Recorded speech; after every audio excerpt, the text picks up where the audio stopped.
Hi everyone! Imprenta here. Long time no voiceover ang para-print na ito.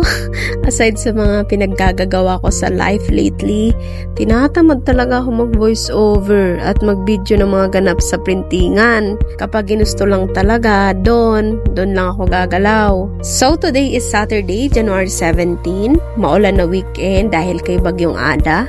And hindi rin kami nagbukas ng shop today. Dahil masama ang pakiramdam ko at gusto ko lang humiga at mag-doom scroll maghapon. So, habang nag-i-scroll ako, naisipan kong mag-check ng CCTV records last week. And by the way, Tapo yung brand ng CCTV namin ngayon. Nabili ko lang din siya sa Shopee last Tuesday. And while reviewing ng Tapo app, discover ko na may video summary feature pala siya. Ewan ko lang sa ibang CCTV ha, pero yung Tapo meron. Kaya tinry ko yung video summary niya. Bali, ang 1 day is 1 minute video summary, kaya sa 3 days 3 minutes dapat. Pero kinat ko na yung ibang scenes kasi ayoko mag-voiceover ng matagal at mahaba. Sa loob pala ng 3 days, smooth naman pala yung takbo sa shop, mga customer, mga student na on and off.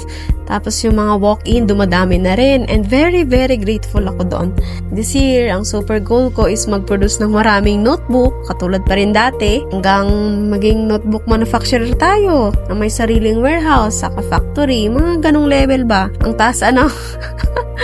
Though honestly, malayo pa yun sa ngayon. Di ko pa nga na-hit yung 10k notebooks na magawa. Gusto ko sana ma-hit yun this year at mag-content create. Kaya I'll start documenting my journey to hit yung 10k notebooks this year para na rin ma-push ko yung self ko na maging consistent to show up kahit hindi perfect. Small wins, small progress. Okay lang tayo.